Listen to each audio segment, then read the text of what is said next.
thank you so much, Simone, for suggesting this book, which is The Unexpected Joy of Being Single by Catherine Gray, which is such an interesting topic. Excellent. You got your copy there. And I've got my ebook copy of the book, which was very interesting. So I'm doing a quick introduction of the book itself, and then we would just go straight into it, if that's okay. And cool. So Catherine Gray took a whole year off dating. She had a few issues, didn't she? To find single satisfaction and reflection, and she lifted the lid of all the cultural kind of reasons behind sort of the global single revolution, then explored sort of bizarre ways of how the culture single shames a lot of people, and then detached from all the good ones are gone panic, which is a real big issue that we find as well when you're single, lots of sort of pressures to be like married and things like that. And she also debunked the myth of that married people are much happier. So that was a very interesting book, Simone, to choose. Yeah. So what were your key takeaways from it? Well, I guess the key takeaways were more emotional than they were about knowledge per se. I mean, you touched up already on lots of things as single shaming or the pressure to be in a relationship. And when you are single, that's just things you kind of live with, and more or less consciously, I guess. Yeah. And so I found the book so liberating at some point so there were, it was freeing and the validation of what I was living and what I was going through, because a lot of our culture is just about couples, it's about falling in love, it's about falling out of love, and it's just like the taken for granted assumption that that's what life is about. And so there's so very few role models that present being single in a positive way. And so that felt very liberating for me, because I felt seen. There was somebody like me, and so yeah, that was more of an emotional takeaway, I guess. Yeah.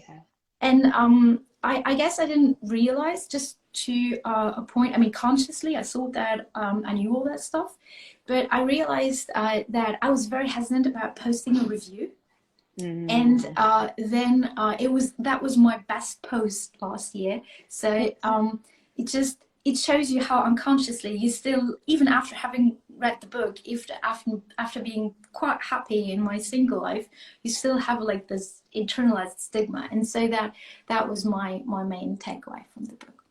That's really interesting. Yeah, no, I totally agree. Like reading the book, I was just like, oh mate, this was totally me at one point, like just having very unhealthy, toxic relationships for no real reason, just to be in a relationship. But I was like, it's just not worth it, really. You know, it's so much better just being alone at that point. And I think, yeah, there was just so many interesting kind of concepts that she touches upon. And I was thinking, so why do you think we believe that sort of TV, Disney, fairy tale, you know, these kind of versions of what love is, you know, why do you think we believe that version? And do you think we have kind of high expectations as a result? I think we do believe it because we're so immersed in it, and we're conditioned to believe it because it's something that's been around us since forever. I guess it's just since we were kids, like very small kids. It's just what you see all around. It's the taken for granted version, because it is so romanticized. And about the high expectations, I'm not sure the expectations are too high, in so much as they might be too different from reality. So for instance, lots of storytelling or lots of narratives, they end with the couple getting together or the couple getting married, and then it's just like, and they lived happily after, like they do in the fairy tales. So only nobody tells you what happens after after the fairy tale beginning of the relationship. So there's a lot of idealizing of the beginning of the relationship, and there's not a lot of good narratives about what a relationship is like in the middle, when it's good, what is about relationship maybe. And a lot of it also is, I guess you could also go deeper about like gender roles and how like in sexual heterosexual relationships, it's just like the the gender role of the caretaking, emotional, communal woman, and the active, independent male man, and and how that plays out in relationships, and how the difference in power, I like to use that social psychological word in there. How can you have good equal relationships when you go into them with these gender roles? And so you don't really know what it is, but you've seen stuff, and so I think that maybe what TV or the fairy tale or the Disney does is giving us expectations that are not reality. And so you might be disappointed about that, or you might expect different things, and then you might want to compensate and go all this down the rabbit hole of different and weird thinking, maybe. Yeah, no, it's so true because I was going to ask you, which is like, do you believe that, single men and single women are treated differently? Absolutely. Hmm. Absolutely. And I think the reason for that is because the difference between what it means to be a man and what it means to be a single man, it's not that big a difference in the stereotype of the two. But what it means to be a woman and what it means to be a single woman, there's a big difference between that. If you are single and you're independent and you're happy about being single, then you're like the threat to the stereotype. Oh my God, you can do this on your own. And because there's a bigger gap, I think I do think that single women are being treated differently than single men. Yeah, that was definitely how I felt when I was reading it, which was like, yeah, there seems to be quite a big difference there. And I was just going to read out a little passage of what I thought was really interesting, which was Dr. Vic Watts and Mel Davis from the Priory, which is obviously a really major mental health clinic in the UK. Yeah. So their addiction team sort of pulled up classic behaviors of love addiction, which was one, clinging to an idealized relationship despite a different reality. Two, returning time and time again to an abusive and damaging relationship. Three, placing responsibility for emotional well-being on others. And then four, craving attention from many different relationships and seeking sources of attention or new sources of attention. So, do you believe that people are more addicted to relationships now, especially since we've got like instant gratification and dating apps and things like that?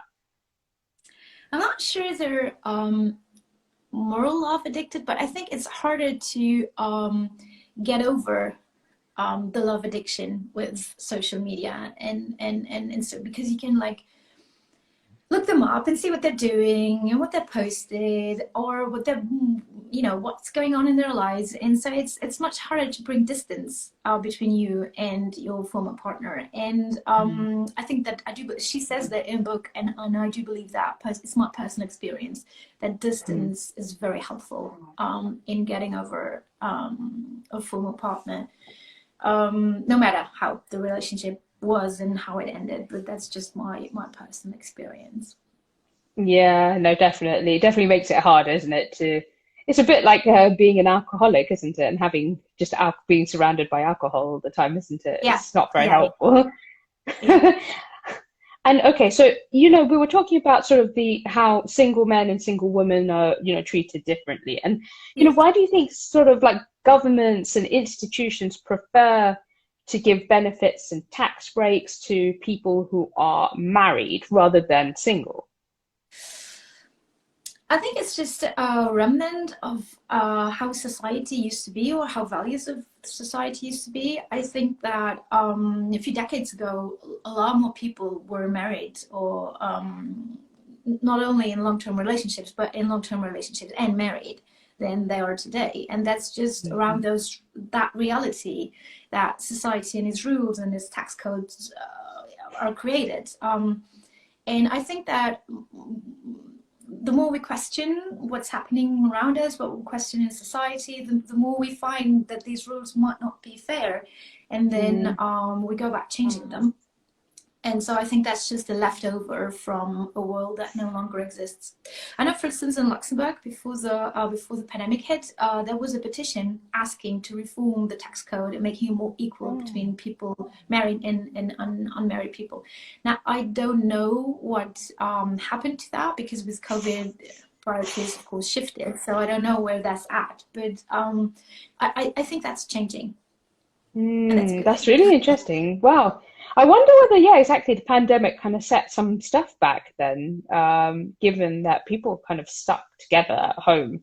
And I know, like, really, really, very serious things have happened, obviously, in terms of relationships, in terms of like sort of domestic violence going up and things like that. Yeah. And you know, so it's quite shocking that there hasn't been enough done to kind of help support people out of relationships like that. So it's strange that the institutions are still very much like, oh, you should be married, you should be in this kind of couple, and Yeah. you know, especially the heteronormative kind of narrative. You be a society of white old rich guys. So that's changing. I think that's also, even though that's not the topic at all, of this Never. topic, it's also the reason why I believe that people need to get active. And maybe if that's their thing, pursue political interest and get active in their communities. And yeah, I mean, if you want to change the law, you need people to do that. And I do believe that that's very important, to have more opinions and more different life experience around the table where all these decisions are being made. Oh God, yeah, no, tell me about it. Definitely, there needs to be diversity in those decision-making sort of situations for Absolutely. sure. Absolutely. Um, yeah, exactly. Otherwise, as you say, you just get the one type, very homogenous Yes. viewpoint, and that's it. Yeah, it's very tricky. And actually, so you know, I think, yeah, did you find that there's a kind of a really big backlash against sort of career women? Um, Mm, like people who focus more on the career, on like having the family and the relationships, the kids.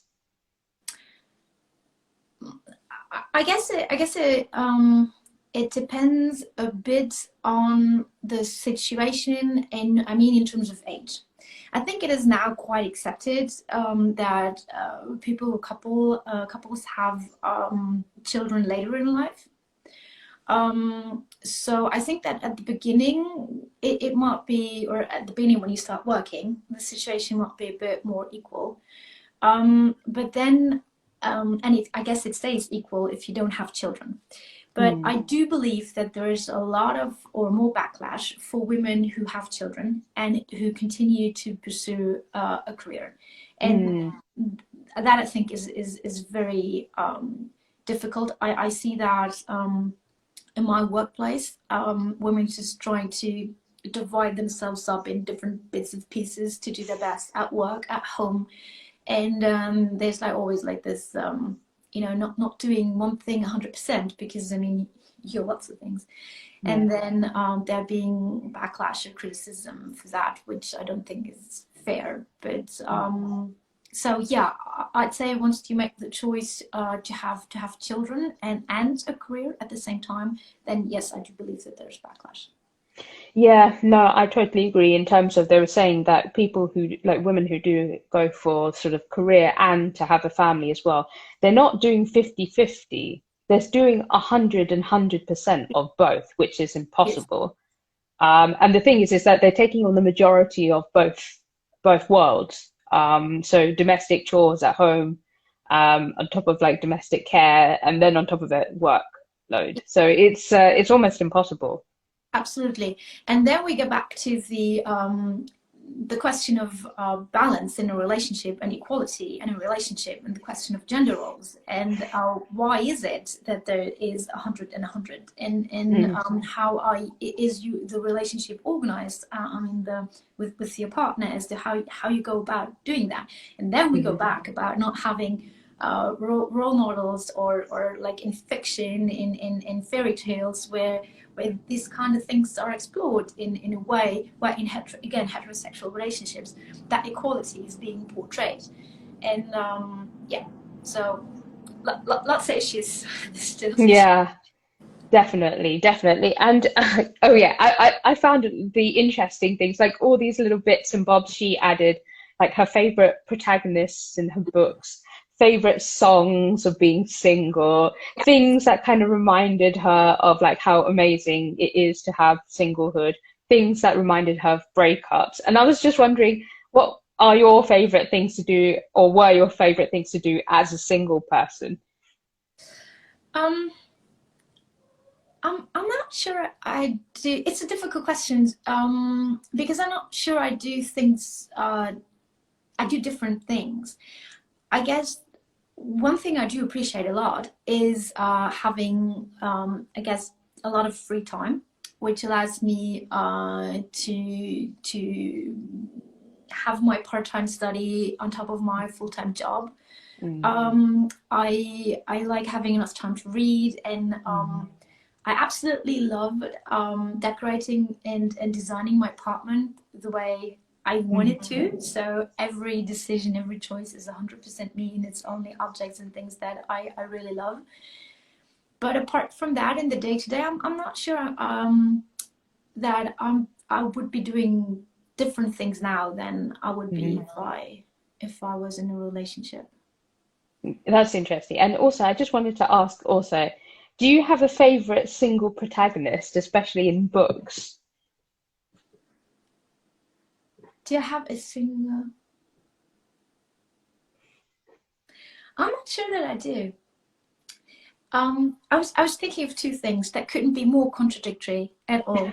I have over like when sometimes when things, specifically with the pandemic and everything just gets to be a bit too gloomy around me, I have like this urge to flee into Jane Austen and Pride and Oh, Prejudice. yes. Don't ask me why, but it's just like that's my go-to happy place somehow. So, and that is so absolutely not what we're talking about, even though Jane Austen, the author, probably is a very interesting role model Mm. for single people. And the other person I was thinking about, and those two couldn't be more different, is the stand-up comedian Chelsea Handler. Ooh. Um, and she had a talk show, a late night show that was on Netflix, and that's how I discovered her, because I hadn't heard of her before, and I haven't heard No. since. But I love the way how unapologetic she's about herself and her needs. And I mean, she absolutely wants to remain like, I'm not sure she does, but she's not like settling or panic settling or whatever. No. And I was just seeing that woman again and again in that talk show, episode after episode. I really like her. I like Mm. her way of seeing things. So yeah. Yeah, no, those are good ones. I'm like, it's technically those classic books are a classic for a reason. They were pioneers in what they were doing. Even those characters they wrote, even though of course the characters themselves went off and tried to find husbands and things like that. But they were quite gutsy characters she had written initially, isn't it? And then obviously, exactly. I think I've heard of Chelsea Handler actually. I was thinking of you reminded me of like Hannah Gadsby actually, who was the other comedian on Netflix. So like wow, it's mind blowing. Yeah, Right? I'll check yeah, that. it's incredible. Like it will just blow your mind. It takes comedy to a whole other like elevated level. So what the hell? Good. Good. Yeah, I think you might enjoy it actually. It's very out there, but it's actually like wow. So I went to see her live afterwards, and I was like, whoa, this is like so clever. But just wow, what a person, honestly. And I was thinking, someone who's obviously very famous for that singlehood was Elizabeth Gilbert and Eat, Pray, Love, Yeah. which was obviously a very famous film Yeah.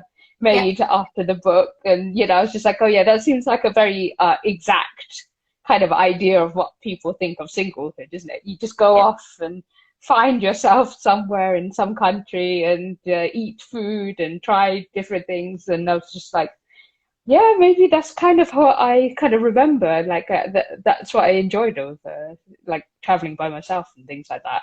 Even though at the end, after she found herself, she did find a love interest. and Yeah. isn't single anymore.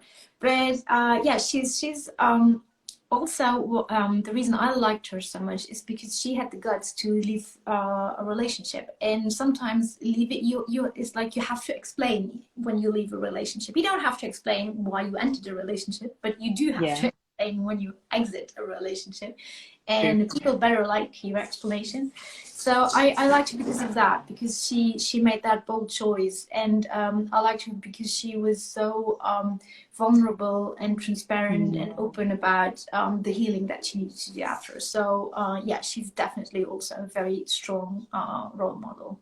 Yeah. Oh, that's no, exactly what you said. Exactly. That whole, she went and often actually spent time meditating, and it was very difficult for her. And it was just really interesting to see her kind of get down with herself and really try and understand her own emotions and things like that. So yeah, you're right. It was very brave what she did, and I thought it was quite a, yeah, quite I think quite a cathartic experience for her, isn't it? Yeah. It was. Yeah. And okay, so I'm going to ask, so what would you rate the book out of five? So this is out of all the books, so it's still January, so maybe we can do the what was your favorite book 2021 thing. That was my favorite book in Ooh. 2021. Out of all the books I read, that was my favorite book. So um, I'll have to rate it very, very close to a five. Um, Ooh. yeah, but it really just, but I think that was a lot of that also was my personal reaction to the book, and how much it spoke to me. Yeah. I'm not Yeah. sure that maybe other people it would speak in the same way to other people, but it speak a lot to me, and so I think this is why I loved it. I loved it so much. Do you know what? I think that's what books do, though. It's like it comes to you at a time when you see it and you need it, and so it speaks to you at the right time. You might read it like in a few years' time and have not like a totally different reaction, but the point is that you read it at the time that you did. Yeah, yeah, Um, yeah. mm. That's absolutely true. There's something about books finding you when you need them. It's just like, yeah. Awesome, awesome. Yeah, thank you, Simone. It was such a great suggestion as well, because I'd never even come across it, and I was just like, "Ooh, this is great!" And yeah, it was so interesting. And I wanted to read her other book, which is The Unexpected Joy of Being Sober as well, because I was like, "Oh, that sounds interesting." I haven't read that yet, so Ah, yeah, lots of good things still to come then. yeah, Well, definitely. thank you also for the invitation, and for having me come on your show or your IG life. I appreciate that a lot. Always. Like really appreciate it. I love hearing you speak about these amazing books, and you've got such great insight into them. So I really appreciate it. And please do come back with another recommendation. Always welcome. So yes. Well, we see what 2022 brings. I hope that there will be very good reads as well in Me 2022. too. Fingers crossed. Oh, it's so lovely to see you though. And thank you. Thank you. I hope to see you soon. Most welcome, and we will see each other soon. Definitely. Fantastic. Bye bye. Bye.